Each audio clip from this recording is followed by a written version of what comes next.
Our next speaker is Ben Liebman. He's a long-time Acton resident, having lived in the community since 1993. He retired in 2022 after a distinguished 30-year career at the U.S. Environmental Protection Agency's EPA regional office in Boston, where he worked on a wide range of environmental issues. As a former federal worker with decades of service, Matt remains closely connected to the federal workforce and continues to hear firsthand from colleagues across the country. Through these ongoing conversations, he has become increasingly aware of the horrific realities facing federal employees under the current political climate. From the erosion of civil rights to the relentless attacks on public servants, Matt has listened as workers share stories of job insecurity, political interference, and growing pressure to compromise on the very values that our democracy is built on. These experiences have only deepened his resolve to stand against the undermining of our institutions and to fight for the preservation of our democracy. Please welcome Ben Liebman.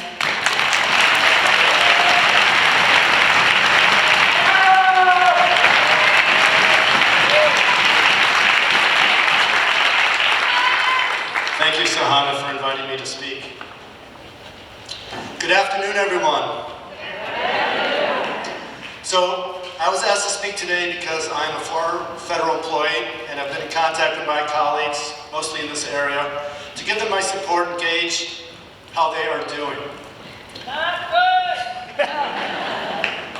I've also been monitoring their activities on social media, especially on LinkedIn, where every day someone posts, well, after 20 years, or 5 years, or 3 years, or 3 weeks at fill in the agency, yesterday I got an email that said, I've been fired, and now I'm open for work.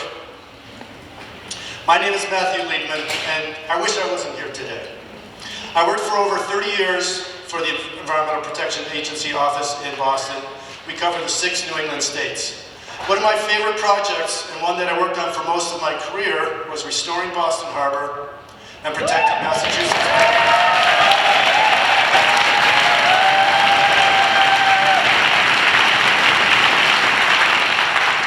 Thank you, that is really validating. And restoring Boston Harbor and protecting Massachusetts Bay from any impacts resulting from the diversion of sewage that used to be dumped in Boston Harbor. I helped coordinate an advisory panel of scientists and oceanographers from other federal agencies and from academic institutions like the Woods Hole Oceanographic Institution and the MIT. We also worked closely with nonprofits and public advocates. Our work was transparent, it was documented, and it was rigorous.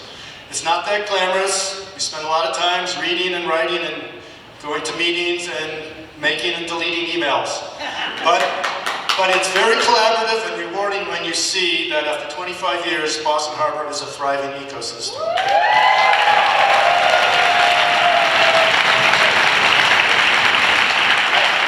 I say this because when I retired, a young scientist from the University of Rhode Island with a PhD in biological oceanography replaced me as the leader of this advisory panel.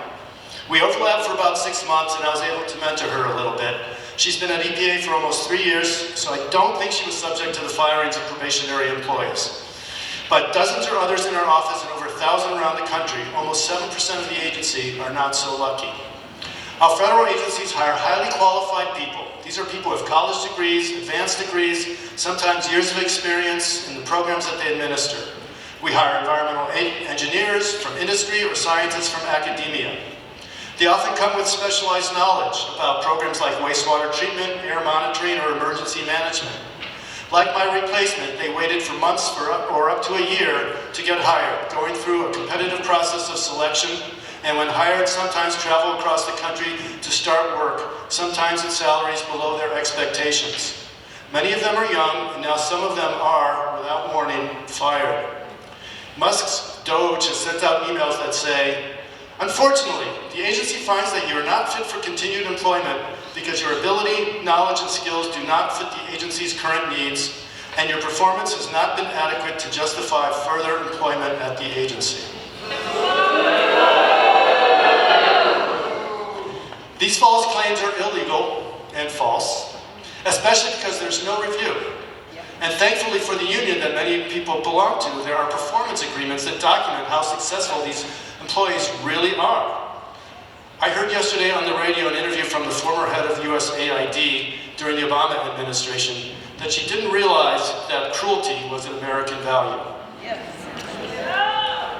Here's what I'm hearing from my colleagues: anxiety, stress, uncertainty, disrespected, and anger. Working for the federal government, even in so-called normal times, is stressful enough. We've experienced 5 government shutdowns with furloughs totaling 80 days since 1995, but I think this is a little bit beyond cruel. The chaos and disruption to our younger and dedicated employees threatens government functioning, because where is the expertise going to come from in the next few years to clean up hazardous waste sites, or make sure our air is clean, or predict the next hurricane? Who's going to want to work for the federal government anymore? And that's exactly what Trump and Musk and Vance and the Republicans want. As you know, the administration has targeted diversity, equity, and inclusion initiatives, and sometimes in something called environmental justice. What is environmental justice? Environmental justice recognizes that there have been disproportionate health and environmental impacts on low-income and minority communities.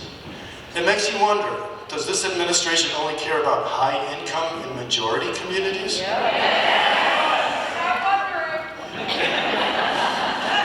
I worked on an environmental justice committee near the end of my career, and one of my highlights was going into a high school in Dorchester on a weekly basis for several months working on a science fair project. The students ended up working on a project related to food waste and were able to present their results at a regional science fair. Without the leadership of my colleague, Javon, we wouldn't have engaged with these students and hopefully inspired them in some way. Javon, a 20-year employee at EPA in Boston, was, however, summarily dismissed about a month ago. On LinkedIn, I have been following a career EPA employee with over 17 years of experience in leaking underground storage tanks and other programs like brownfields, who had the fortune, or misfortune, of being part of an environmental justice group. One of her posts talked about how her team helped ensure that after Hurricane Helene devastated western North Carolina, teams from her office took bacteria samples to ensure drinking water was safe for the residents. Without the EPA, FEMA, and other agencies, poor communities along the Swananoa River near Asheville would not be able to recover from the severe floods last September. The latest news from yesterday is that the administration wants to cut either 65% of the EPA employees or 65% of the funding to the agency. As expected, they're so chaotic they don't really know what they want. They just want to cut quote-unquote waste. But is it wasteful to clean up a hazardous waste site? No! Or to develop a brownfield site? No! Or to keep a beach clean for swimming? No! Or prevent carcinogens from getting into your drinking water? No! Is it wasteful to breathe clean air? No! Or to combat the effects of climate change? No! Although I said that my former colleagues are stunned, angry, and stressed, you'll find a lot of resilience among them as well. I leave you with a quote from a young EPA employee posting on LinkedIn. She said this after being fired: "While this chapter at the EPA closed sooner than expected, I remain committed to a career dedicated to protecting human health and the environment. If you know of any opportunities that align with my background, I would love to